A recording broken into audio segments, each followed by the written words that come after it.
질문을 한 가지 해도 되겠습니까?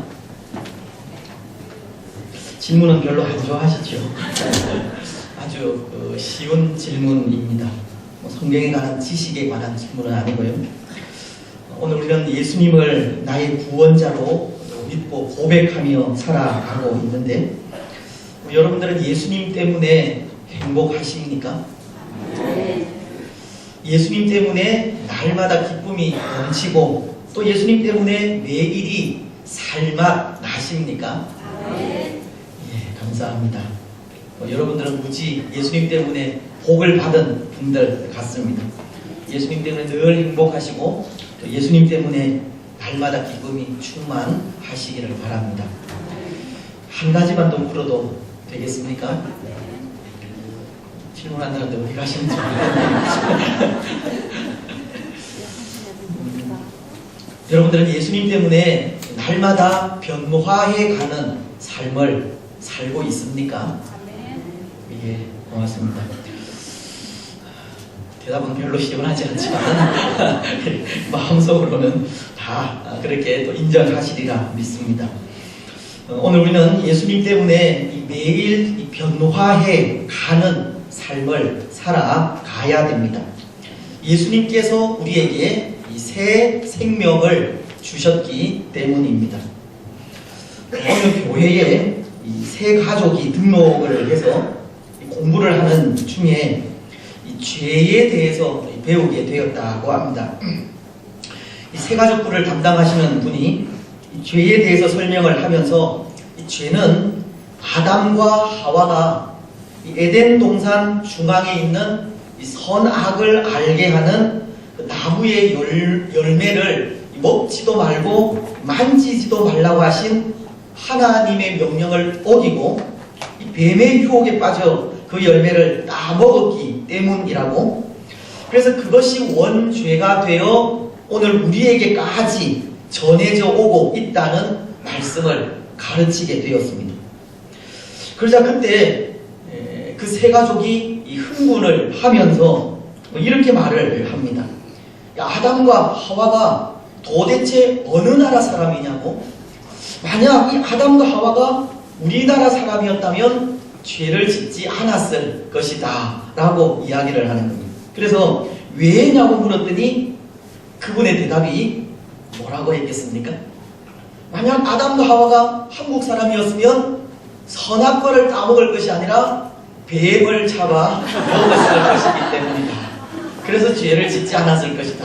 그렇게 이야기를 했다고 합니다. 틀린 말은 아니라 생각을 하는데요.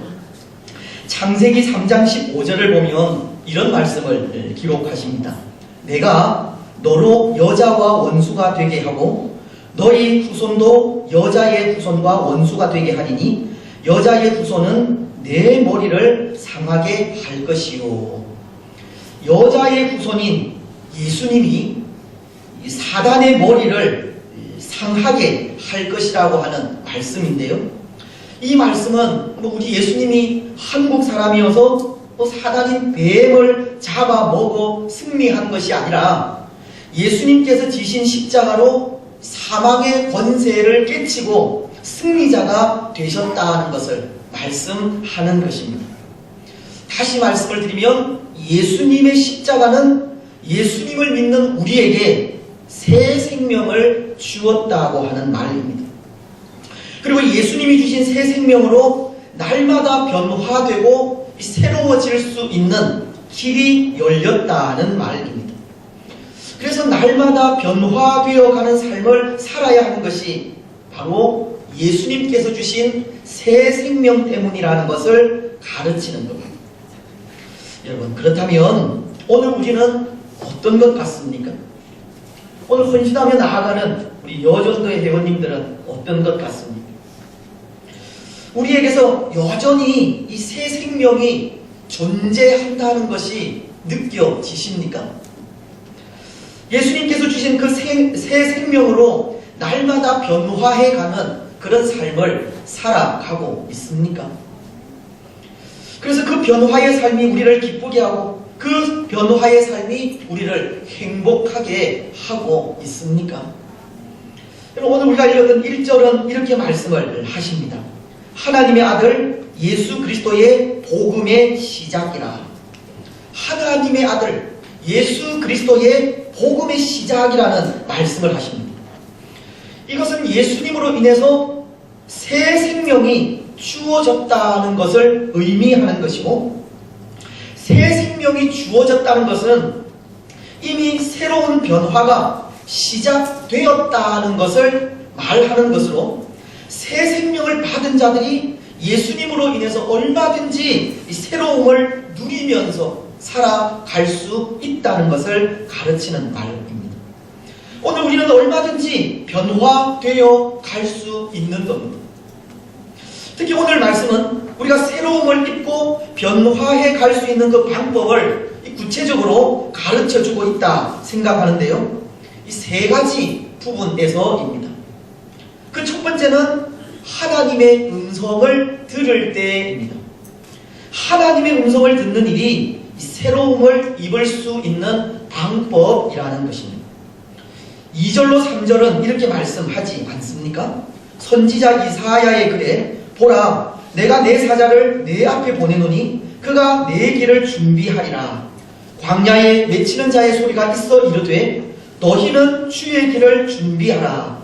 그의 오실 길을 곧게 하라. 하나님께서 이 선지자인 이사야에게 메시아이신 예수님을 보내겠다고 예언하신 말씀인데, 그의 길, 예수님이 오실 길을 준비하라는 말씀입니다. 그런데 여러분, 이 메시아이신 예수님이 오시는 그 길을 준비한다는 것이 예수님이 오실 것이라고 하는 음성을 들을 수 있는 귀가 있어야 가능합니다. 하나님의 음성을 듣지 못하고 하나님의 그 음성에 우리의 귀와 마음의 문을 열지 못하면 예수님께서 오시는 그 길을 준비할 수 없다는 겁니다. 이것은 하나님의 음성을 들을 수 있는 사람만이 변화되고 새로움을 누릴 수 있다는 것을 가르치는 것입니다. 하나님 앞에 늘 마음의 문을 열고 귀를 열고 살아가라는 것입니다. 여러분, 오늘 우리는 하나님의 음성을 들을 수 있어야 합니다. 오늘날과도 같이 시끄러운 소리들이 많은 시대에 하나님의 음성에 우리의 귀를 기울여야 합니다. 오래전부터 말씀하셨던 그 하나님, 아브라함에게도 말씀하셨고 또 사도 바울에게도 말씀하셨던 그 하나님께서 오늘날에도 여전히 우리를 향해 말씀하고 계시듯이 오늘날에도 여전히 들려지는 그 하나님의 음성 앞에 우리는 우리의 귀를 열어야, 마음의 문을 열어야 한다는 겁니다. 그런데 때로 오늘 우리의 마음, 또 우리의 눈, 우리의 귀 참 많이 무뎌져 있다는 생각을 하게 됩니다. 하나님의 음성을 듣지 못할 때가 많다는 겁니다. 우리의 귀와 마음을 하나님 앞에 열어놓지 않고 있다는 겁니다. 때로 세상의 그 시끄러운 소리가 하나님의 음성을 막고 있는 것 같기도 합니다. 마태복음을 보면 11장 17절 말씀에 우리가 너희를 향하여 피리를 불어도 너희가 춤추지 않고 우리가 슬피 울어도 너희가 가슴을 치지 아니하였다 라는 말씀이 있는데요, 하나님은 우리에게 항상 말씀하시고 또 성령을 통해서 우리를 깨우치시는데 우리는 아무런 반응을 하고 있지 못하다는 겁니다. 피리를 불어도 춤추지 않고 슬피 울어도 가슴을 치지 않는 시대가 이미 되었다는 겁니다. 그런데 어쩌면 그렇게 하나님의 음성이 있어도 아무런 반응을 하지 못하는 것이 오늘 우리가 이 세상과 너무 가까이 있기 때문은 아닌가 생각합니다. 이 시끄러운 소리에, 세상의 그 시끄러운 소리에 우리의 귀와 마음이 열려져 있기 때문이라는 겁니다. 여러분, 이 세상과 가까이 있을 때 하나님의 음성은 들리지 않습니다. 세상을 향해 귀와 마음이 열려져 있으면 자연히 하나님을 향한 귀와 마음은 닫히게 되어 있습니다. 그래서 보십시오. 오늘 우리는 영적인 삶을 살아간다고 하지만 우리의 영은 이전보다 더 메말라가고 있습니다. 우리 속에 넘치도록 샘솟는 생명수로 인해서 우리의 마음이 날마다 풍성해져 가야 하는데 우리의 마음은 피폐해져서 다른 사람을 이해하는 마음도, 사랑하는 마음도, 또 용서하는 마음도 예전 같지가 않은 것 같습니다. 들어야 하는 음성을 제대로 듣지 못하기 때문에 그런 겁니다. 세상을 가까이해서 이 세상의 소리를 들으니 세상과 같아질 수밖에 없는 겁니다. 하나님의 음성을 듣지 못하니 하나님의 소리를 내지 못하는 겁니다. 하나님의 음성을 들어야 사랑의 소리가 나오고 하나님의 음성을 들어야 새로워지며 하나님의 음성을 들어야 변화되어 가는데 하나님의 음성을 듣지 못하니 변화도 새로움도 없는 겁니다. 연변에 연변과학기술대학이라고 있습니다. 그곳에 교수로 재직 중인 정진호 교수가 루카스 이야기라고 하는 이 제목의 책을 출간을 했는데요. 혹 보신 분들이 있을지 모르겠습니다. 그 책에는 이 실제 있었던 한 장애인 부부의 이야기가 실려 있습니다. 한 장애인 부부가 이 아기를 갖기 원해서 2번에 걸친 유산 끝에 마침내 임신을 하게 되었습니다. 그런데 그 기쁨도 잠시 임신한 이 부인에게 어느 날 이 복통이 찾아왔습니다. 그래서 황급히 병원으로 찾아간 그들에게 의사는 검진 결과를 이야기합니다. 당신의 뱃속에 있는 아이에게 심각한 장애가 발견되었습니다. 지금 당장 인공 유산을 시켜야 합니다. 의사는 이 아이의 뇌가 이 골 밖으로 빠져나와 있는 이 치명적인 장애가 있다고, 그래서 이런 경우는 이 아이가 죽지 않고 세상에 나오더라도 15분을 살기 힘들 것이라고 하는 그런 이야기를 합니다. 참 청천벽력과도 같은 그런 이야기이지 않습니까? 얼마나 기다렸던 아이였습니까? 이 말에 이 부부는 어찌할 바를 몰랐습니다. 근데 그 아이를 도저히 유산시킬 수는 없었습니다. 그래서 의사에게 이 뱃속에 있는 아이를 계속 키우겠다라고 이야기를 했지만 의사는 단호하게 지금 유산을 시키지 않으면 나중에 더 큰 상처를 받게 된다고 자신의 충고를 받아들이라고 하는 이야기를 합니다. 오랜 고민 끝에 이들 부부는 그 아이를 키우기로 결심을 하고 그 아이의 이름을 루카스라고 지었습니다. 그리고 자신들에게 주어진 그 몇 달의 시간을 이 루카스를 위해서 최선을 다하며 살았습니다.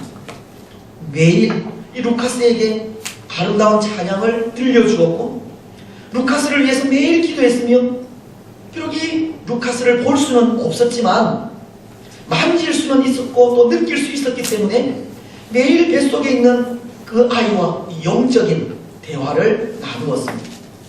그리고 마침내 출산의 날이 다가왔습니다. 긴장과 두려움은 있었지만 감격 속에 아이를 받게 되었을 때 이 아이의 머리 뒤에는 그 의사의 말대로 뇌가 빠져나온 주머니가 달려 있었습니다. 이들 부부는 그 의사의 충고에 따라서 이 루카스를 최대한 밀착해서 안아 주었는데요. 이 부모의 피부 접촉이 아이의 생명을 조금이나마 연장시킬 수 있을지 모른다는 생각에서였습니다. 이 루카스가 부모의 사랑을 조금이라도 더 느낄 수 있도록 그 어린 핏덩이를 이 배에 올려놓고 이 보물처럼 껴안아 주기도 했습니다. 그러는 사이에 이 아이에게 주어진 15분의 생명이 지나가고 있었고 30분이 지나 1시간이 지나도록 여전히 이 가쁜 숨을 몰아쉬며 살아 있었습니다. 2시간, 3시간이 지나자 의사는 더 이상 병원에서 할 일이 없다고 집으로 데려가라고 했습니다. 이 루카스를 집으로 데려온 이 부부는 그날부터 이 아이에게 해줄 수 있는 그 모든 일들을 다 해주기 시작합니다.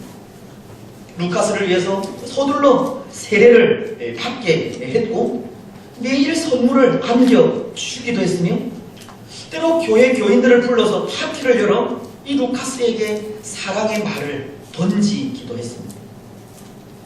그런 날들이 지난 이후에 마침내 이 루카스의 마지막 시간이 다가왔습니다.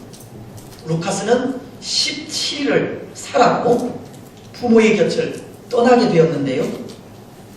이 아이의 장례식 때 루카스의 관 앞에 선 부모가 입을 열어서 이런 말을 했습니다. 루카스와 함께했던 지난 시간들은 참으로 소중하고 아름답고 행복한 시간이었습니다. 그리고 그 시간 동안 우리는 루카스와 얼마나 많은 사랑의 대화를 나누었는지 모릅니다. 지금도 우리는 루카스를 사랑하고 있습니다. 그리고 마지막으로 이 루카스의 아버지가 루카스를 바라보며 이런 말을 합니다. 저는 루카스로 인해 비로소 아버지가 될 수 있었습니다. 나를 아버지로 만들어준 내 아들 루카스에게 감사합니다. 루카스는 사랑하는 아들의 고통과 죽음을 지켜보신 하나님 아버지의 마음을 깨닫게 해 주었습니다. 이 루카스의 아버지는 루카스의 고통과 죽음을 통해서 하나님 아버지의 마음을 알았다는 고백을 한 것입니다. 아들이신 예수님이 십자가 위에서 인류의 죄를 지고 죽는 것을 침묵하며 지켜보아야 했던 하나님 아버지의 그 아픔이 어떤 것인 줄을 알았다는 겁니다. 아들인 루카스의 고통과 죽음을 바라보면서 인류의 구원을 위해 아들의 죽음에도 침묵으로 바라볼 수밖에 없었던 하나님 아버지의 모습을 이 루카스의 아버지는 본 것입니다. 아들을 통해서 고통과 죽음 가운데 있는 그 아들을 통해서 하나님의 음성을 아버지는 들은 겁니다. 사랑하는 여러분, 하나님의 음성을 들어야 합니다. 하나님의 그 마음을 볼 수 있어야 합니다. 오늘날과 같이 혼란스럽고 오염된 이 시대 속에 우리가 살 수 있는 길은, 믿음을 가진 우리가 살 수 있는 길은 하나님의 음성에 귀를 기울이는 일입니다.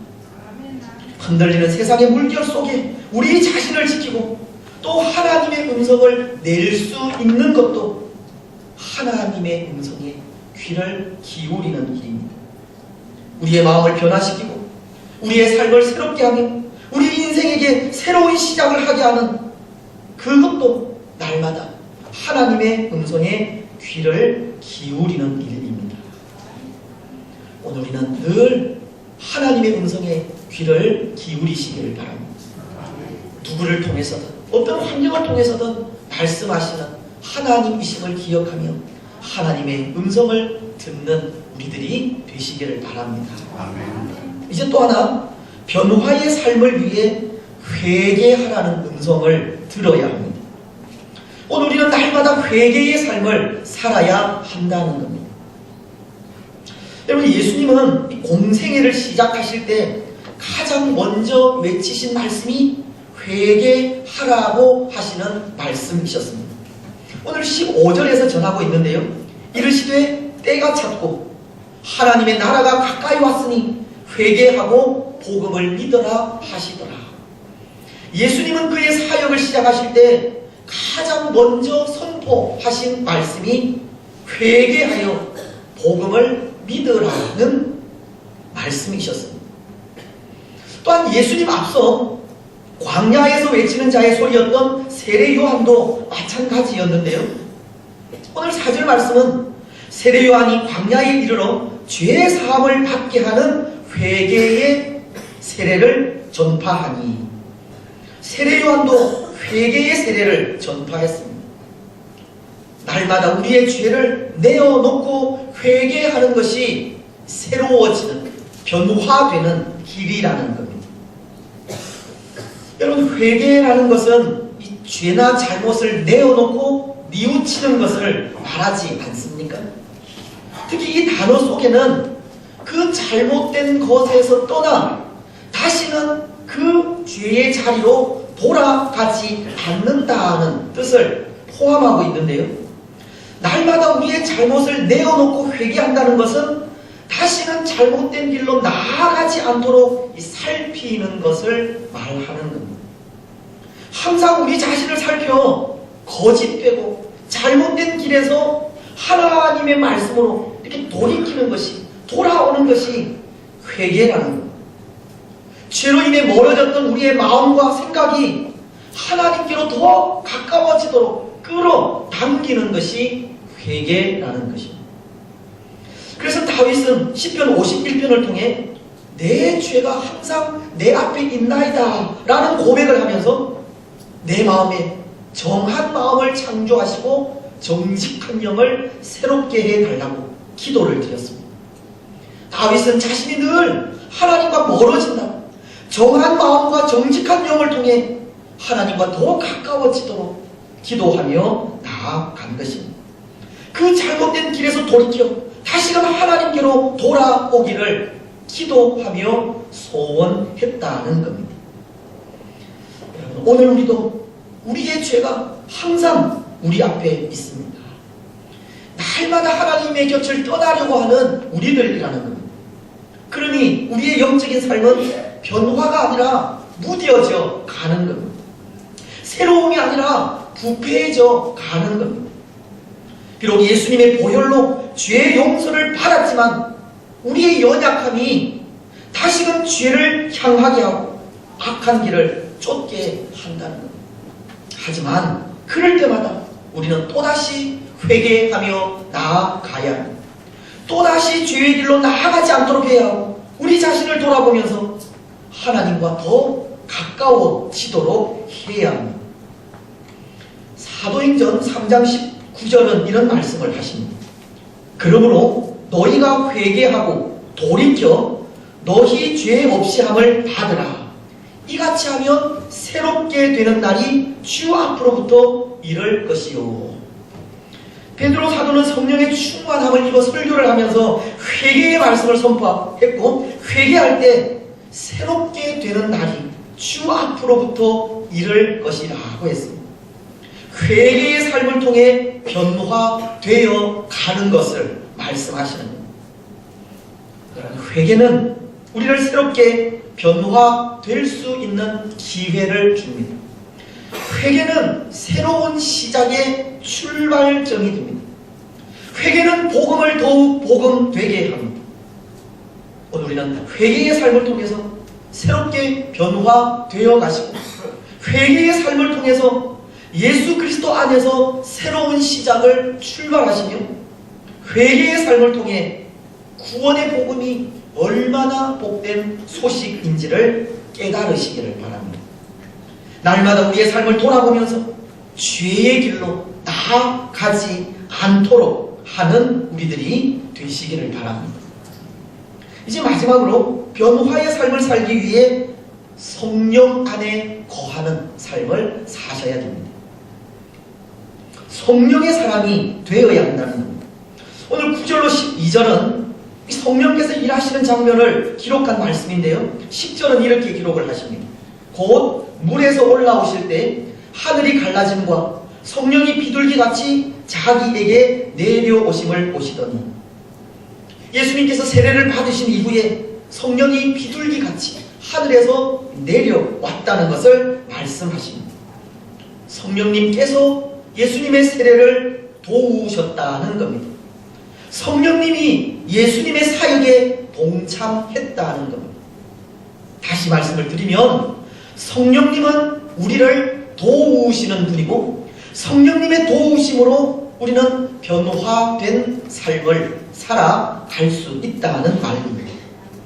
그래서 성령이라고 하는 단어를 파라클레토스라고 하지 않습니까? 이 곁에서, 우리 곁에서 우리를 돕는 분이라는 그런 의미입니다. 예수님은 십자가의 죽음과 부활 이후에 하늘나라로 올라가시면서 그의 제자들에게 보혜사 성령님을 보낼 것이라고 하는 약속을 하셨고, 그 약속에 의해서 마가의 다락방에 모인 120명의 성도들에게 성령님은 이 불의 혀같이 급하고 강한 바람같이 임하셨는데요, 바로 그 성령님은 우리를 돕기 위하여 이 땅에 오신 분이라는 겁니다. 그래서 요한복음은 14장 16절로 17절을 통해서 이렇게 말씀을 하십니다. 내가 아버지께 구하겠으니 그가 또 다른 보혜사를 너희에게 주사 영원토록 너희와 함께 있게 하리니 그는 진리의 영이라. 세상은 능히 그를 받지 못하나니 이는 그를 보지도 못하고 알지도 못함이라. 그러나 너희는 그를 아나니 그는 너희와 함께 거하심이요 또 너희 속에 계시겠음이라. 성령님께서 우리 가운데 거하시게 될 것이라. 우리를 돕는 성령님이 진리의 영으로서 우리 가운데 오실 것을 말씀을 하셨고, 그리고는 요한복음 14장 26절을 통해 또 이렇게 말씀을 하십니다. 보혜사 곧 아버지께서 내 이름으로 보내실 성령, 그가 너희에게 모든 것을 가르치고 내가 너희에게 말한 모든 것을 생각나게 하시리라. 보혜사 성령님은 우리 곁에서 우리를 돕게 될 것이라고 말씀을 하시는 겁니다. 여러분, 바로 그 성령께서 지금 우리 가운데 우리와 함께 거하고 계시지 않습니까? 성령님은 영이시기 때문에 우리 눈에 보이지는 않지만 지금 저의 마음속에, 그리고 여러분들 마음속에, 그리고 우리 가운데 우리와 함께 계십니다. 그리고는 지금 선포되는 하나님의 말씀이 이해될 수 있도록 도우시고 있습니다. 끊임없이 우리를 도우시고 끊임없이 우리를 새롭게 하고 있습니다. 오늘 우리는 성령 안에 거해야 하고 성령 안에 거할 때 새로워질 수 있는 겁니다. 사랑하는 여러분, 항상 성령 안에 거하시기 바랍니다. 성령님의 인도와 도우심을 날마다 사모하십시오. 가르치시고 지도하시는 성령님의 손길을 따라서 살아가시고 그 삶을 통해 날마다 변화되고 새로워지시기를 바랍니다. 이제 말씀을 맺겠습니다. 사랑하는 여러분, 오늘 우리는 날마다 이 변화되어가는 삶을 살아가야 합니다. 예수 그리스도의 복음의 시작은 변화를 의미하기 때문입니다. 새로움을 의미하기 때문입니다. 오늘 예수 그리스도 안에 거하는 우리는 날마다 이 변화의 삶을 살아야 하고 날마다의 삶이 새로운 시작이 되어야 합니다. 특히 오늘날 과도같이 혼란스러운 시대 속에 날마다 새로워지지 않는다면 그리스도인으로서 우리는 구별된 삶이 아니라 세상과 똑같은 삶을 살아갈 수밖에 없기 때문에 변화의 삶이 절실히 요구되지 않을 수 없습니다. 여러분, 예수 그리스도 안에서 날마다 새로워지고 변화되시기를 바랍니다. 지금도 우리 가운데서 우리를 향해 말씀하시는 하나님의 음성을 듣고 새로워지십시오. 연약하여 날마다 범죄하는 우리의 죄악을 오늘도 회개함으로 새로워지시기 바랍니다. 성령 안에서 그 인도하심에 순종함으로 날마다 변화되시기를 바랍니다. 그래서 복음의 시작되시는 예수님으로 인해서 우리의 삶이 변화되고 우리의 인생이 변화되며 우리를 통해서 가정과 교회와 사회가 새로워지는 이 복된 광경을 보는 우리 여전대회와 또 주의 사랑하는 성도들이 되시기를 주님의 이름으로 축복합니다. 기도하겠습니다. 좋으신 하나님 감사합니다. 예수 그리스도로 인하여 새 생명을 허락하여 주시고 또 날마다 변화의 삶을 살아갈 수 있는 은혜 더하여 주시니 참으로 감사합니다. 오늘 우리가 살아가는 이 시대를 바라볼 때 참으로 혼란스럽고 오염된 시대이기에 하나님 음성을 들을 수도 하나님의 뜻을 제대로 깨달아 알 수 없는 그런 혼탁한 시대임을 고백합니다.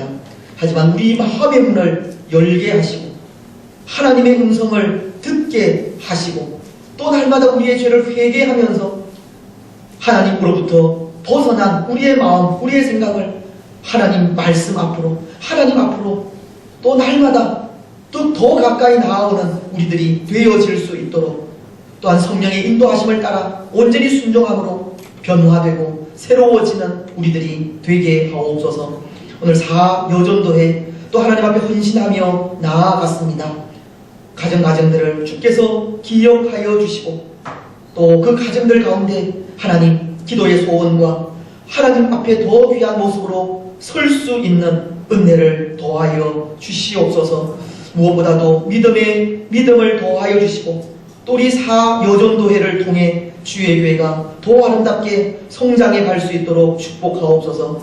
회장님과 모든 임원들 위해 또 모든 회원들 위해 건강과 위로와 평강과 은혜로 충만하게 하여 주시옵소서. 하나님, 이후에 우리의 삶이 변화된 삶으로 하나님과 사람들에게 기쁨이 되고 영광이 되게 하여 주옵소서. 감사를 드리오며 거룩하신 예수님의 이름으로 기도드리옵나이다.